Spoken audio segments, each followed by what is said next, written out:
चीन की गोद में खेल रहे मालदीव की मोदी ने कौन सी नस दबाई कि इंडिया आउट करने वाला मोइज्जू करने लगा वेलकम इंडिया।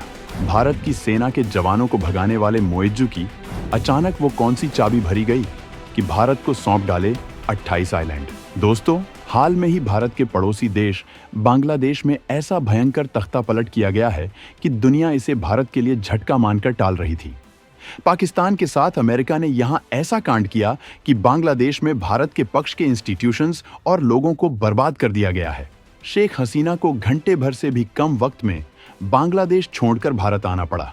पूरी दुनिया इसे इस तरह से मान रही थी कि भारत बांग्लादेश में रणनीतिक तौर पर हार गया है, लेकिन किसी को अंदाजा नहीं था कि ये भारत कुछ अलग अंदाज में खेलता है। हमला करने से पहले 2 कदम पीछे हटता है और उसके बाद ऐसी वार करता है कि एक ही झटके में दुश्मन बर्बाद हो जाता है, उसे संभालने का भी वक्त नहीं मिलता है। चीन अभी बांग्लादेश को लेकर ठीक से खुशी मना भी नहीं पाया था कि भारत ने उसे उस मालदीव में तगड़ा झटका दे दिया है जिसे वो अपनी जागीर मानकर चल रहा था और अपने जासूसी जहाज भेजकर भारत की जासूसी करता रहा है। कुछ वक्त पहले तक इंडिया आउट का नारा लगाने वाले मालदीव के राष्ट्रपति मोइज्जू को भारत अब इतना पसंद आ रहा है कि उन्होंने मालदीव के 28 आइलैंड भारत को सौंपकर चीन का कलेजा चीर दिया है। मालदीव के इस फैसले से चीन सन्न रह गया है, जिसे ग्लोबल टाइम्स के रिएक्शन से समझा जा सकता है। मोइज्जू को चीन अपना गुलाम समझकर चल रहा था, लेकिन भारत के डिप्लोमेटिक पेंच में चीन झटका खा गया है। तो दोस्तों, भारत की इस तगड़ी रणनीति के बारे में दमदार पॉइंट को समझने के लिए वीडियो को आखिरी तक देखिए। भारत का ये सीक्रेट गेम आपको चौंका देगा और आगे बढ़ने से पहले मोदी सरकार की दमदार विदेश नीति को सपोर्ट करने के लिए वीडियो को लाइक जरूर करें। चुनावों के दौरान मोइज्जू ने चलाया था इंडिया आउट का कैंपेन। राष्ट्रपति बनने के तुरंत बाद की भारत विरोधी देशों की यात्रा। चीनी इशारे पर भारतीय सैनिकों को वापस बुलाने की रखी मांग। पीएम मोदी ने बेहद सीरियस होकर फेंका पासा, पलट गया गेम। दोस्तों, चीन के इशारे पर नाचने वाले मालदीव के राष्ट्रपति मोइज्जू ने भारत को 28 द्वीपों को सौंपकर चीन की साजिशों को तगड़ा झटका दे दिया है। इससे भारत को अच्छा खासा फायदा होने वाला है, क्योंकि ये 28 आइलैंड भारत के लिए सोने के अंडे देने वाली मुर्गी साबित होने वाले हैं। इस बारे में हम आपको सब कुछ बताएंगे, लेकिन इससे पहले ये बताना चाहेंगे कि चीन खेमे में जा रहा मालदीव कैसे आया लाइन पर। भारत ने ऐसी कौन सी नस दबा दी है? तो दोस्तों, चीन लंबे वक्त से अपनी खुफिया ताकत का इस्तेमाल करके मालदीव में अपने पक्ष का राष्ट्रपति बनाना चाहता था। इसके लिए उसने मोइज्जू को चुना था, जबकि इससे पहले मालदीव में भारत के पक्ष की सरकार थी। मोइज्जू को तमाम मदद देकर उनके पक्ष में माहौल बनाया गया और भारत के विरोध में माहौल बनाया गया। मोइज्जू ने चीन के ही इशारे पर इंडिया आउट का कैंपेन चलाया था। मालदीव के लोगों में यह भरा गया कि भारत मालदीव में जबरन अपना हुक्म चलाता है। इतना ही नहीं, कट्टरपंथ का सहारा लेकर लोगों को अपने पक्ष में किया और पाकिस्तान तुर्की का समर्थन करने पर उतारू हुए। चुनाव जीतने के बाद सबसे पहले चीन और तुर्की की यात्रा की थी और भारत से तुरंत अपने सैनिकों को माले से हटाने को कहा था। भारत चुपचाप अपना काम कर रहा था, जिसका अंदाजा किसी को नहीं था, और चीन खुश हो रहा था। मालदीव की मांग पर भारत ने बिना किसी जोर जबरदस्ती के अपने सैनिक वापस बुला लिए थे, लेकिन मालदीव के राष्ट्रपति ने जब भारत के खिलाफ जहर उगला, ठीक उसी वक्त पीएम नरेंद्र मोदी ने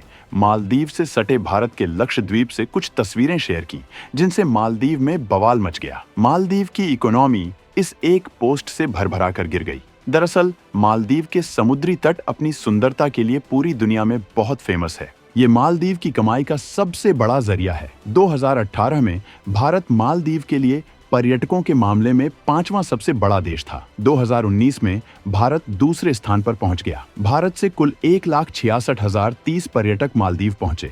कोरोना काल में भी भारत के 63,000 पर्यटक मालदीव पहुंचे, जो सबसे ज्यादा थे। 2021 और 2022 में भी भारत 2.91 लाख और 2.41 लाख पर्यटकों के साथ सबसे ऊपर पर बना रहा। 2023 में भी जून तक 1 लाख लोग मालदीव पहुंच चुके थे। वहीं भारत का लक्षद्वीप ठीक उसी तरह के खूबसूरत समुद्री तटों के लिए जाना जाता है। हालांकि कई तरह के यात्रा प्रतिबंधों और पर्यटकों के लिए जरूरी सुविधाओं की कमी की वजह से पर्यटक कम जाते हैं, लेकिन अब पीएम मोदी ने खुद ही लक्षद्वीप को बढ़ावा देने की कमान संभाल ली है। वहीं मालदीव सरकार के कुछ अधिकारियों ने प्रधानमंत्री की लक्षद्वीप ट्रिप और सोशल मीडिया पर पोस्ट को लेकर आपत्तिजनक टिप्पणी की थी, जिसके बाद से बॉयकॉट मालदीव ट्रेंड करने लगा था, जिसके बाद से मालदीव की हालत खराब हो रही थी। हर साल लाखों भारतीय वहां घूमने जाते थे, लेकिन भारतीयों के बॉयकॉट की वजह से मालदीव के 44,000 परिवारों पर संकट आ गया था। भारतीयों की नाराजगी के कारण उसकी टूरिज्म इंडस्ट्री बर्बाद होने लगी थी। ऑनलाइन ट्रैवल पोर्टल पर भी लोगों ने मालदीव में घूमने के ऑप्शन तलाशने बंद कर दिए थे। इसके बजाय लक्षद्वीप की सर्च 34 गुना से भी ज्यादा बढ़ गई है। मालदीव को इस विवाद के बाद रोजाना बड़ी मात्रा में रेवेन्यू को नुकसान हो रहा था। 2023 में दुनिया घूमने के मामले में भारतीयों की संख्या तेजी से बढ़ी है और 2030 तक भारत 4 पायदान पर पहुंच सकता है।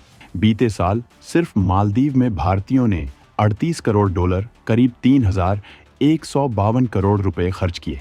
इसका मतलब है कि अगर भारतीयों ने वहां जाना बंद कर दिया तो मालदीव को रोजाना 8.6 करोड़ रुपए का नुकसान हो सकता है। ऑनलाइन ट्रैवल बुकिंग मार्केट पर 50% से ज्यादा कब्जा रखने वाले पोर्टल मेक माई ट्रिप ने बताया कि लक्षद्वीप की इंक्वायरी 3,400% बढ़ गई है। सैलानियों की बेरुखी को देखते हुए और उन्हें आकर्षित करने के लिए ट्रैवल एजेंट्स ने भी मालदीव घूमने का खर्चा 40% तक कम कर दिया था, लेकिन कोई तरीका काम नहीं आ रहा था और मालदीव की अर्थव्यवस्था पर बेहद बुरा असर पड़ा है, जिसके बाद मालदीव अब घुटनों पर आ गया है। और मोइज़्ज़ू ने पहले अपने विदेश मंत्री मूसा ज़मीर को भारत माफी मांगने के लिए भेजा था और बाद में प्रधानमंत्री मोदी के शपथ ग्रहण में खुद आए थे। सरकार ने यहां मोइज़्ज़ू के स्वागत में कोई कमी नहीं की थी। वहीं मूसा ज़मीर ने अपनी यात्रा के दौरान भारत से तमाम मदद मांगी थी, जिसमें तमाम अनाजों की सप्लाई और कर्ज में मोहलत मांगी गई थी। भारत ने भी दिल खोलकर मदद कर दी थी।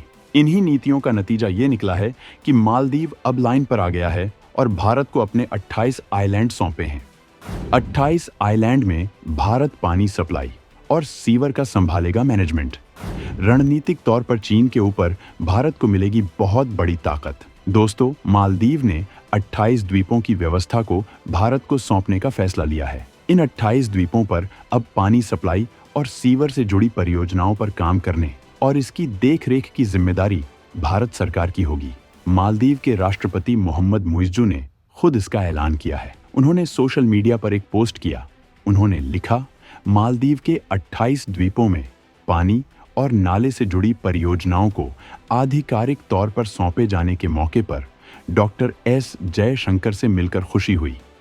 हमेशा मालदीव की मदद करने के लिए मैं भारत सरकार और खास तौर पर प्रधानमंत्री नरेंद्र मोदी का धन्यवाद करता हूं। मालदीव में लगभग 1,190 द्वीप हैं, जिनमें से 200 द्वीपों पर ही आबादी है।